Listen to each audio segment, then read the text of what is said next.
Hello everyone.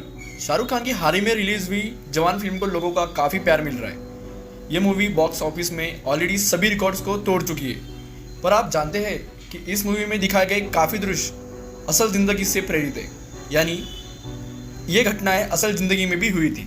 तो चलो जानते हैं इस मूवी के बारे में। इस वीडियो में हम किसी भी तरीके का स्पॉइलर आपको नहीं देंगे, तो अगर आपने मूवी नहीं देखी है तो भी आप बेझिझक होकर इस वीडियो को आगे देख सकते हैं।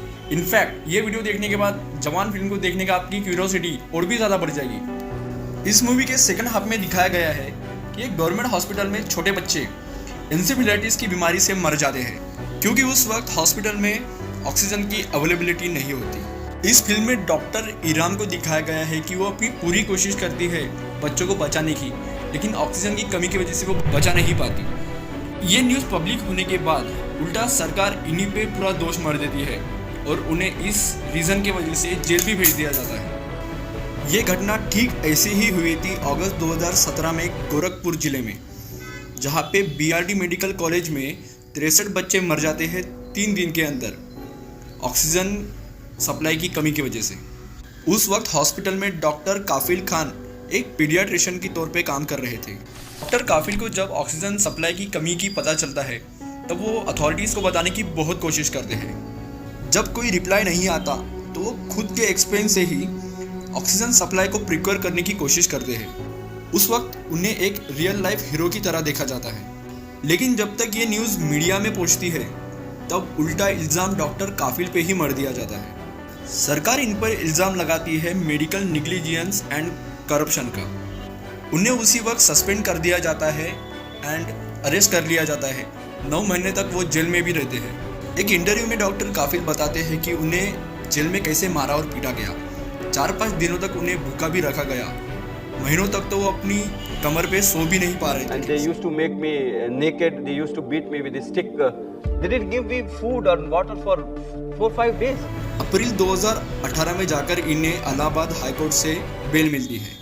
कोर्ट कहता है कि कोई भी ऐसा एविडेंस नहीं मिला है कि डॉक्टर काफिल ने कोई भी गलती की। 2017 में इनके ऊपर एक इन्वेस्टिगेशन पैनल बिठाया जाता है इन्होंने की हुई गलतियों को इन्वेस्टिगेशन करने के लिए।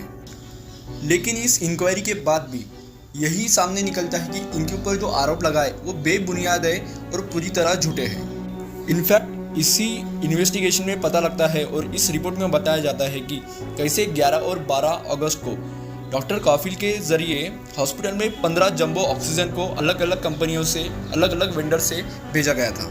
जवान फिल्म में दिखाया गया है कि कैसे ऑक्सीजन की कमी होने की वजह से डॉक्टर सभी बच्चों को एम्बी बैग्स प्रोवाइड कराती है। ये घटना भी असल में हुई थी। गोरखपुर ट्रेजेडी के दौरान एक रिपोर्ट आई थी कि कैसे ऑक्सीजन की सप्लाई ना होने की वजह से बच्चों को एम्बी बैग्स प्रोवाइड किया गया और ये एम्बी बैग्स देने में उनके पेरेंट्स ने भी काफ़ी हेल्प की थी। सभी ने काफ़ी मेहनत की, लेकिन कई पेरेंट्स ने अपने बच्चों को अपने आंखों के सामने मरते हुए देखा। डॉक्टर काफिल का कहना है कि कैसे उन्हें एक स्केपगोट बनाया गया। ये एक मैनमेड ट्रेजेडी थी।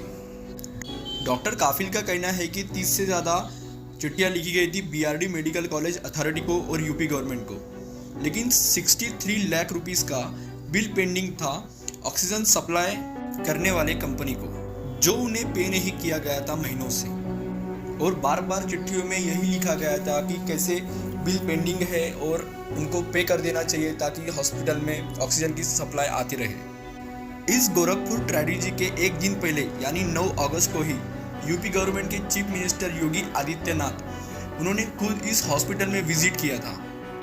देश में गवर्नमेंट हॉस्पिटल्स की हालत कितनी बुरी है और इसका क्या इम्पैक्ट हो सकता है लोगों की ज़िंदगी पर, ये तो हमें पता है, लेकिन एग्जैक्टली ये किस तरीके से हो सकता है ये पता चलता है हमें इस मूवी में और गोरखपुर ट्रेजेडी में। इस मूवी में दिखाया जाता है कि अगर हम करना चाहें तो कैसे हम सिर्फ 5 घंटों में इन सभी नहीं पूरे देश के सभी बड़े मेडिकल कॉलेजेस की हालत सुधार सकते हैं। इस मूवी के सेकंड हाफ में बताया गया है कि कैसे हमारे जवान लड़ाई पे जाते हैं और उनके खराब गन्स की वजह से वो दुश्मन के आगे बेसहारा हो जाते हैं और सभी को अपनी जान से हाथ धोना पड़ता है।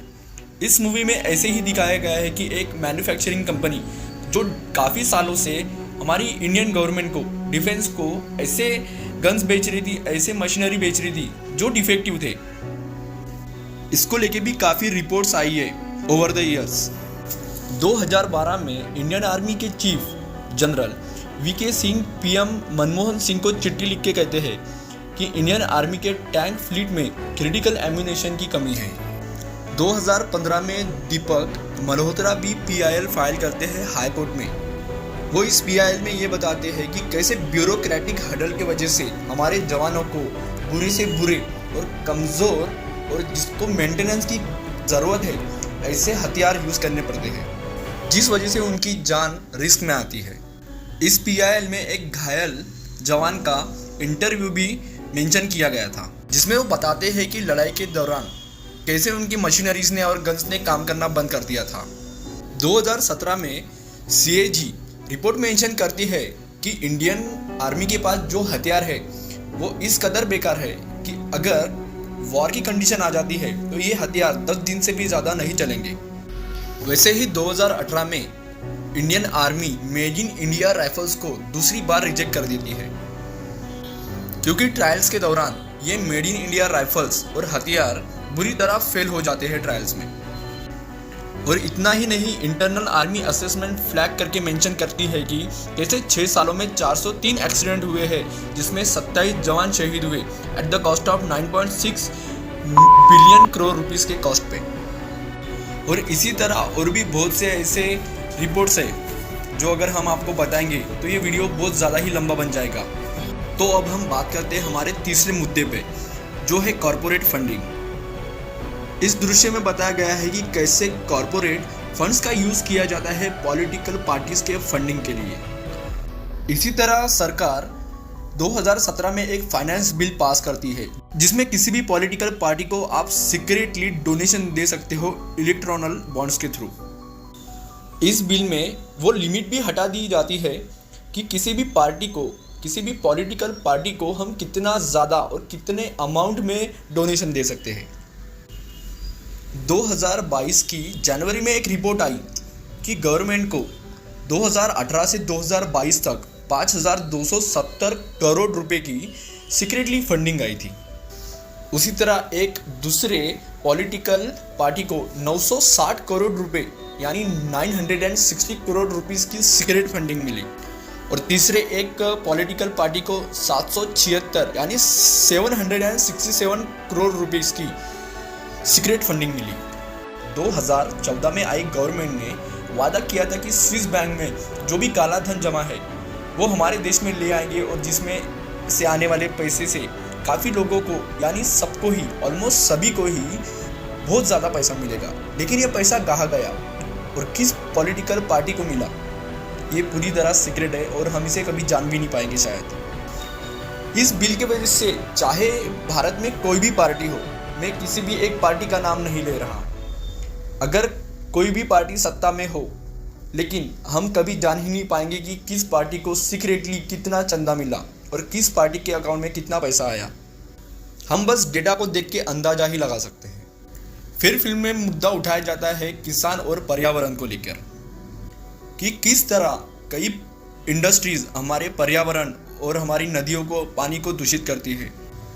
जवान फिल्म में एक रेफरेंस देखने मिलता है भोपाल गैस ट्रेजेडी का, जो कि दिसंबर 1984 में हुई थी।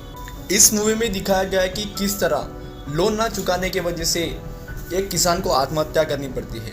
और ये बात तो हम सभी को पता है कि पूरे देश में हर साल न जाने कितने हमारे किसान भाई आत्महत्या करते हैं, क्योंकि अच्छी बारिश ना होने की वजह से अच्छी फसल नहीं आ पाती, और अच्छी फसल ना आने की वजह से उनका पूरा नुकसान हो जाता है। और उस फसल को उगाने के लिए उन्होंने जो भी लोन लिया होता है गवर्नमेंट की तरफ से या फिर कुछ ऐसे प्राइवेट बैंक्स की तरफ से, जो वो चुका नहीं पाते, और बैंक वाले उन पर इतना प्रेशर डालते हैं कि आखिर में उस किसान को आत्महत्या करनी पड़ती है। और वही बैंक्स न जाने कितने सारे ऐसे इंडस्ट्रियलिस्ट हैं जो न जाने कितने करोड़ों रुपए का घपला करके इस देश को भी छोड़ के जा चुके हैं। रेफरेंस के तौर पे हम देख सकते हैं विजय माल्या को, न जाने उन्होंने कितना बड़ा करोड़ रुपए का घपला किया और इस देश को छोड़ के चले भी गए। तो ऐसे ही काफ़ी मुद्दे हैं जो जवान फिल्म में काफ़ी मज़ेदार ढंग से फिल्माया गया है और दर्शकों को दिखाया गया है। तो अगर आपने ये मूवी नहीं देखी है तो मैं आपको पर्सनली रिकमेंड करूंगा कि आपने ये मूवी एक बार तो भी देखनी चाहिए, और ज़्यादा बेहतर होगा कि ये मूवी आप थिएटर में जाके देखो।